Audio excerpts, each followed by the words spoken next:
there guys, this is Sam and Justin at Survival Review, and today we're going to be talking about The Frighteners. Yes, which is the movie that I have to watch every Halloween. Yeah, and I don't blame him because this movie is awesome. Yes. Similar to Monster Squad, it is not as well known of a film, though it is a little bit more well known than Monster Squad, but it's definitely one that if you like horror and comedy, you've got to check it out. Yeah, it's seriously just so good. Yeah. It's from, you might know this guy, you might not, I don't know, he's not that big. No. Peter Jackson. That little known director, you know. Loser to that loser. It's seriously, in my opinion, one of his best movies. Yes.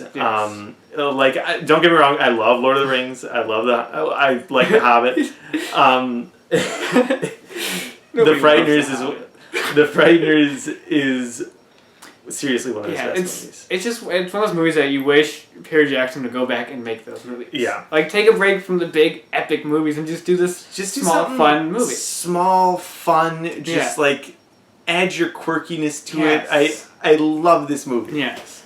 And it's that great Peter Jackson quirkiness to it, and his style of like camera work and all that stuff is just classic Peter Jackson. It's great. Yeah, and you just don't see very much of it anymore because all those movies are these epic journeys. Yeah. It's nice to go back and watch this movie because it's a nice break from his longer movies. It's a more mainstream Peter Jackson compared to the Dead Alive Peter Jackson, which we will talk about. Yeah, we'll get to that. But it's still that old school Peter Jackson. Yeah.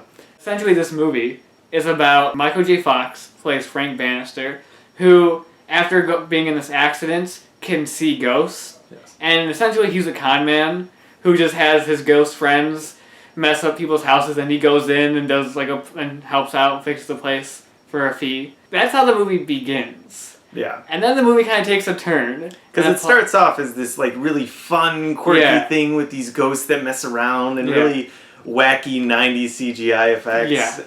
And then it takes kind of a darker turn. Because all these other people start dying. Yeah. And everybody thinks Frank Bannister is to blame because he's always like the last person to see them. But it turns out this other Grim Reaper style like creature is killing them. Yeah. And who that creature is, that's what the movie reveals as it goes on. Exactly. And I don't think we should ruin that. No, we're not going to spoil that. Even though we spoiled the crap out of Nightmare on Elm Street, we won't spoil the Frighteners. We've spoiled a bunch of movies. We're not going to spoil this one. Some people might find the tone to be very inconsistent. Yes. Like we mentioned, it starts out very wacky and fun. And when we say it gets dark, it doesn't get a little dark. It definitely has some really dark and twisted moments. And by the end, the movie's plot isn't even similar to how it started out. No. Like, that whole con man thing is just the opening of the movie, and then that just kind of goes away. So that might turn some people off.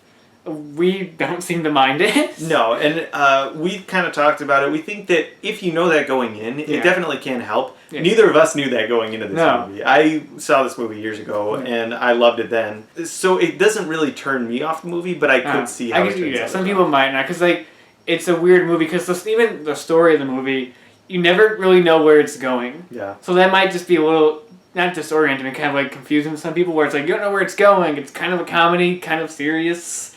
So I might turn off some people a little bit, but we love it. Yeah. It's seriously just... When it's funny, it's funny. When it's dark, it's awesomely dark. And then another little flaw is just that this is the mid-90s, so it's CGI at times.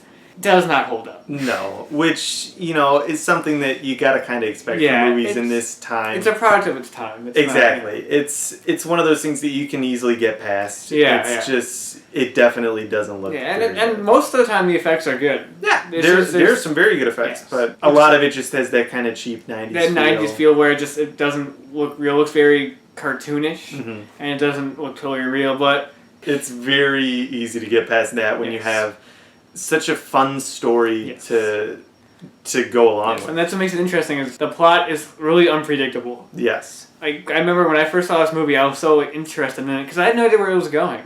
Yeah. Started out as this guy, this con man, and all of a sudden there's this Grim Reaper type guy, and there's this going on, and I'm like, what is going on? But it's really intriguing. Yeah, it definitely keeps you wanting to know what's going to happen next. Yeah. And another thing that's really awesome are just the characters. Exactly. The characters in this movie are really interesting. Yes. Michael J. Fox is great because he's Michael J. Fox. Of course. But the person that steals the show is Jeffrey Combs as the FBI agent.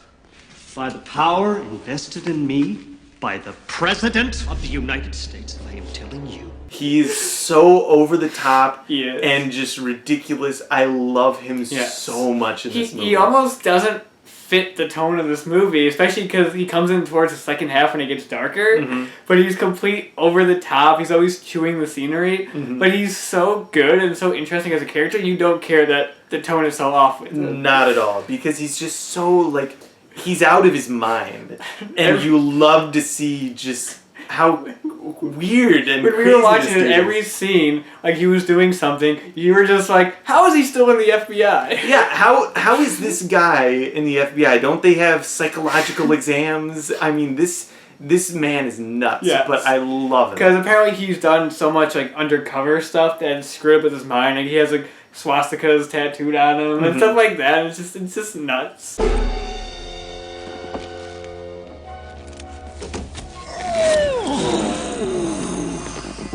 It's just one of those things where he's a really fun character to hate. Yes. He's really fun to hate. Yes. The great thing is when we watched the movie, we were talking just throughout the movie because we've seen it before. But in the first scene when he is interrogating Michael J. Fox, we were quiet for like the whole entire scene, just watching his performance. It's just so much fun to watch. He's the best part of the movie. He really is. I absolutely love him. And that's not to take away from the other actors too, because. I mean, I don't know the names of the actors, but the ghost friends that Michael J. Fox has, they're a lot of fun. Great. Frank, we gotta talk about cigars. Cigars? Damn right, you've been promising me a box for I don't know how long. Josh, I hate to break this to you, but you're dead, you know? You can't smoke. Well, you can light them up and blow the smoke in my face. The actress who is sort of like, she's kind of a love interest. Yeah, she's the female lead. Yeah. Essentially. She's very good as well. And even her husband is really funny in his in the beginning of the movie. He's a great character, just a great douchey character. And the villain is amazing as well. We won't ruin who it is, but the villain is fantastic. And even Dee Wallace, who most people know from as the mom from E.T., and she's been in The Howling and the original Hills Have Eyes and a bunch of movies like that. Her character is really cool too, and she's really good. Her character takes a couple turns. She starts out differently than she turns out at the end, and she's great in the movie. She's a great surprise in the movie. Definitely.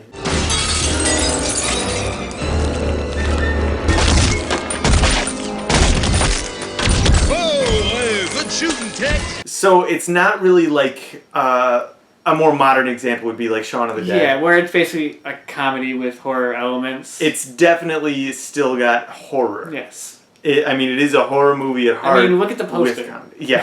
I mean, the poster is... right there. Even though it's not the best representation of the movie, it's a horror poster. Yeah. And it's a cool poster. Yes. I love that poster. It is actually what Peter Jackson attributed to the movie not doing so great in the box office, because it doesn't represent the movie really at all. Yeah. It just looks like any other horror movie, but it's a really awesome image. So it's true. So out of 10... Out of 10, I'm going to give this a 9 out of 10. I think that just about fits this movie perfectly. Honestly, it might even be a little low. Like, I'd be tough to put it between like a 9 or a 9.5 because it's seriously that good. I agree with you. I'm still going to go 9 also. But it's up there. Like It's really, really good. It has some minor issues, like we mentioned, with the CGI. Or even the rules to how the ghosts work aren't fully realized. Sometimes like they can go through stuff, sometimes they can't. Yeah. Like sometimes Michael J. Fox can touch the ghosts, but sometimes he just walks right through them. Yeah. So some of that's not really thought out as well as it could have been. But just aside from those like minor flaws, there's not too much wrong with it. Yeah, and it's just so much fun to watch. Yeah, there's so much uniqueness to it, and just a lot of stuff that stands out from the direction by Peter Jackson. Again, do more movies like this, please. And the acting from Michael J. Fox to Jeffrey Combs, it's a phenomenal movie. It really is. And we both recommend this. Even though this is his that he watches every year, I watch this movie fairly often too, and it's just so much fun. A great movie to watch around this time too. So yeah. It works. Absolutely. It really fits this time of year. So that's about all we have to say about The Frighteners. Next time we will be talking about another Peter Jackson horror film. What could that be? Well, we mentioned it earlier, but yeah, either way. We'll be back for that with that review. Yeah, and that's a very fun one too. Yeah. So, until then, thank you guys very much for watching. We'll talk to you guys later.